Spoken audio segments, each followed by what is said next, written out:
आप तो सबको कटघरे में खड़ा करते हैं।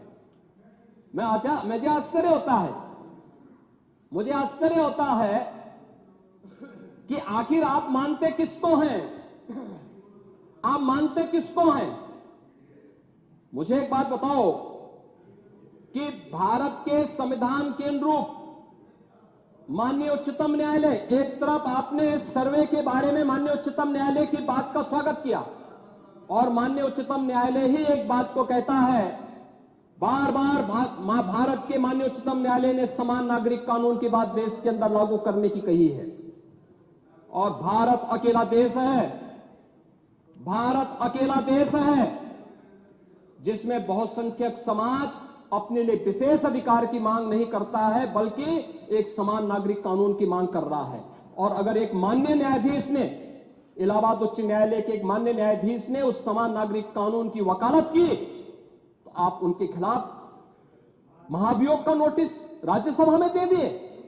या आपके दोहरे चरित्र को नहीं दिखा दो तो क्या है ये? आखिर दुनिया के अंदर यही हो रहा है, लेकिन भारत के अंदर बहुसंख्यक समाज कह रहा है कि साहब एक समान नागरिक कानून लागू करो। लेकिन अगर वही माननीय न्यायाधीश एक सामाजिक सांस्कृतिक संगठन के कार्यक्रम के दौरान इस बात को कहते हैं कि दुनिया के अंदर ये है, अगर भारत के अंदर इसको मांग करने की वकालत हो रही है तो बुरा नहीं। और माननीय उच्चतम न्यायालय बार बार इसके बारे में सरकार को कह चुकी है, लेकिन आप लोग उसमें एक तरफ उच्चतम न्यायालय के द्वारा सर्वे पर रोक लगाने का स्वागत कर रहे हैं, बुलडोजर की कार्रवाई पर दी गई गाइडलाइन का स्वागत कर रहे हैं। उसका तो स्वागत हमने भी किया है, क्योंकि उत्तर प्रदेश अकेला राज्य है जिसने बुलडोजर की कार्रवाई को अक्सरशः सुप्रीम कोर्ट की उस गाइडलाइन के अनुसार अंजाम दिया है। अक्सरशः।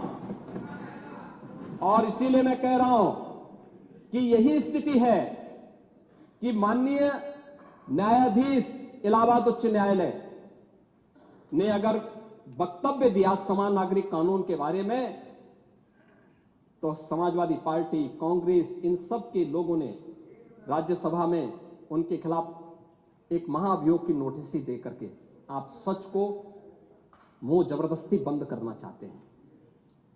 और वहीं पे नहीं किया आपने, यहां पर भी आप चुप नहीं रहे। राज्यसभा के माननीय सांसद, माननीय सभापति तो भारत के महामहिम उपराष्ट्रपति भी हैं, उनके खिलाफ भी अविश्वास प्रस्ताव की नोटिस दे दी गई, इसलिए क्योंकि उन्होंने सदन स्मूथली चलाने के लिए सदन के सभी पक्षों से कहा। एक सभापति के रूप में, एक चेयरपर्सन के रूप में उनकी जिम्मेदारी यही है, उन्होंने इसी बात को कहा। लेकिन एक किसान का पुत्र कैसे इतनी बड़ी कुर्सी पर पहुंच गया, ये लोगों को अच्छा नहीं लग रहा है, ये अच्छा नहीं लग रहा है। इसलिए अविश्वास प्रस्ताव को नोटिस। चुनाव के दौरान चुनाव आयोग को कटघरे में खड़ा किया गया, चुनाव आयोग को कटघरे में खड़ा करने का प्रयास, यानी जबरदस्ती आप गन पॉइंट पर अपने बातों को मनवाना चाहते हैं संवैधानिक संस्थाओं से। मुझे लगता है ये चरित्र अच्छा नहीं है, ये स्वस्थ लोकतंत्र के लिए अच्छी परंपरा नहीं है। हमें संवैधानिक संस्थाओं का सम्मान करना सीखना होगा।